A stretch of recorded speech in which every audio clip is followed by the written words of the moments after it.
Olá, seja bem-vindo à Culturaria da Rê. No vídeo de hoje, a gente vai continuar o nosso livro que seleciona contos do Mahabharata. E aqui ele vai contar a história de como é que Draupadi se transforma na esposa dos 5 Pandavas.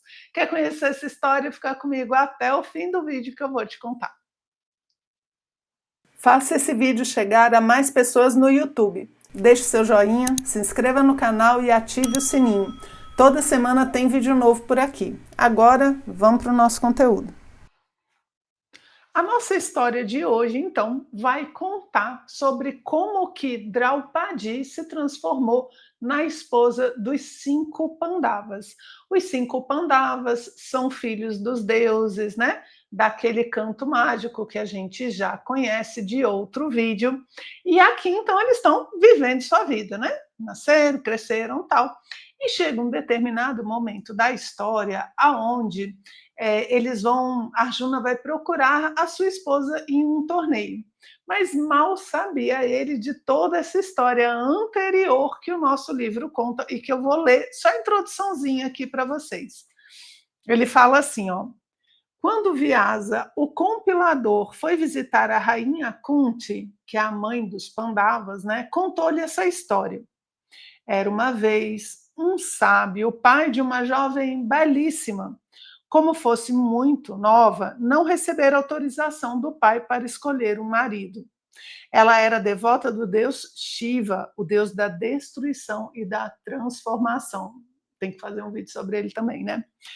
E certo dia, na hora das orações, pensou em pedir por um marido virtuoso. Eu falei, meu pai não quer me dar um marido, então, mas vai que a divindade aqui me ajuda. Então, vou pedir um marido para a divindade. Contudo, para que Shiva a ouvisse bem, repetiu o pedido 5 vezes seguidas. Gente, assim, não parta do pressuposto de que a divindade tem problema de audição, certo? Assim, garante, confia de que ela vai ouvir o seu pedido. Ela não confiou, pediu 5 vezes e olha só o que aconteceu. Imediatamente a divindade desceu dos céus e surgiu diante dela. Você terá 5 maridos. Eu acho que ele pensou assim, e você não fique mais brincando comigo, você vai ter 5 maridos. Aí ela, como assim? Indagou surpresa. Eu só quero um marido. Ele falou, mas você repetiu esse pedido 5 vezes. Então eu vou me casar 5 vezes? Quis saber a menina. Não, você terá 5 maridos ao mesmo tempo. Na próxima vida estará sempre acompanhada por eles. E ele está contando, Vyasa está contando essa história, então, para Kunti, que é a mãe dos 5 Pandavas, né? Já sacou o que vai acontecer.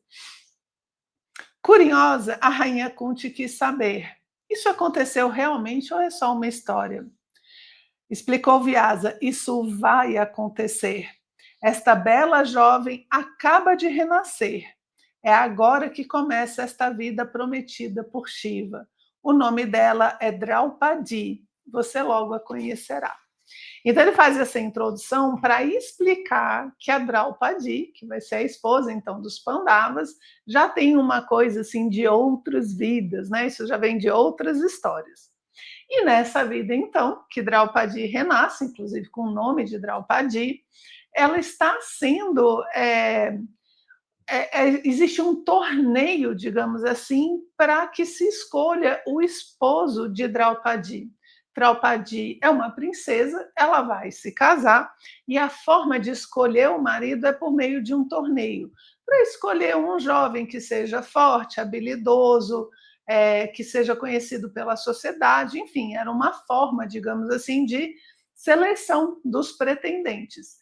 Então, Draupadi deveria aceitar aquele marido, aquela pessoa, aquele guerreiro, que conseguisse superar o desafio imposto pelo pai.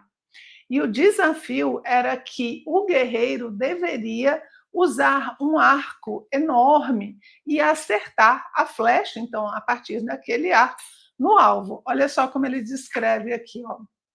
Nosso livro coloca assim: O rei local anunciou então que celebraria a cerimônia sagrada da escolha do marido de sua filha, chamada Draupadi.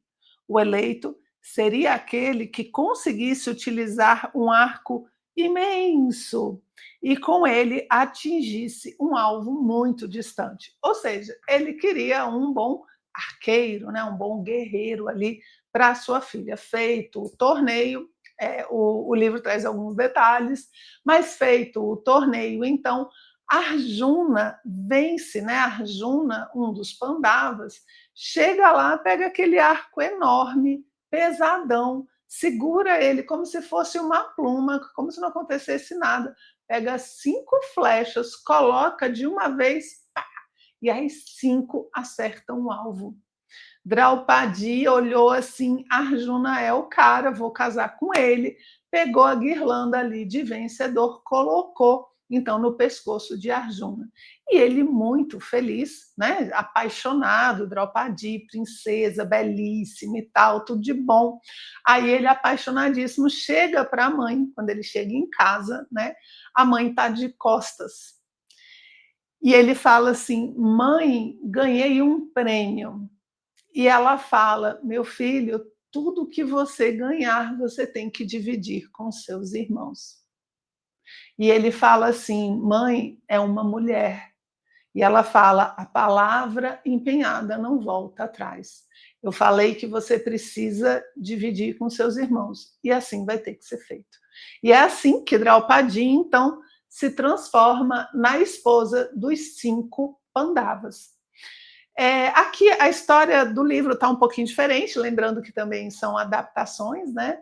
Mas esse detalhe da mãe deles, né, de conquistar de costas quando a Arjuna chega, é interessante, porque é um pouco aquela ideia de que a justiça é velada, né, que ela não vê, ela age a partir de princípios e não a partir de interesses, consequências materiais. Isso é um pouco esse estar de costas da mãe dos Pandavas. E quando ela fala, você vai ter que dividir e eu não posso voltar atrás porque eu já disse, isso tem uma forte tradição da Índia. Essa tradição de que quando você fala alguma coisa, o universo todo entra em movimento. Por isso que você tem que pensar antes de falar e não depois.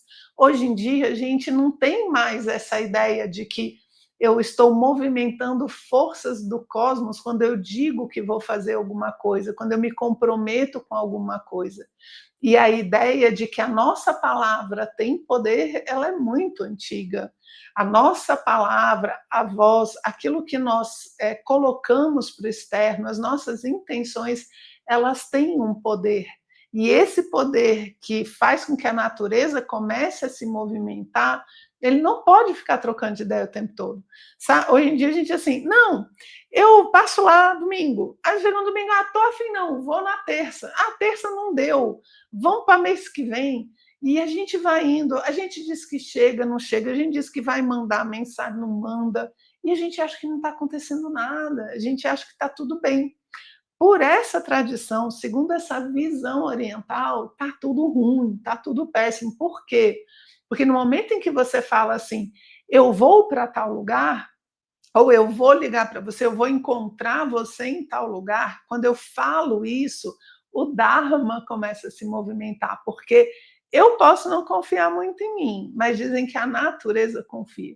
Então, quando a gente empenha a palavra, a natureza toda vai se preparando para que aquilo aconteça. Ela vai se preparando para que você esteja naquele lugar, naquele momento. E quando você muda de ideia sem nenhum motivo, né? É tipo assim, foi mal, não quis. É como se você atrapalhasse a natureza no seu projeto. Por isso que a gente fica achando que as coisas estão meio fora do lugar, tipo, minha fila não anda, né? As coisas para mim não acontecem direito, tudo está errado para mim. A gente se sente meio fora do ritmo. Percebe que, segundo essa ideia, você pode estar mudando de ideia muito. Você pode estar furando muito, não está cumprindo com a palavra empenhada, e isso meio que desorganiza o cosmos. E esse ensinamento, essa visão, se mostra justamente quando Kunti, a mãe dos Pandavas, fala: não importa a palavra empenhada não volta. Eu falei que você tinha que dividir com seus irmãos, né?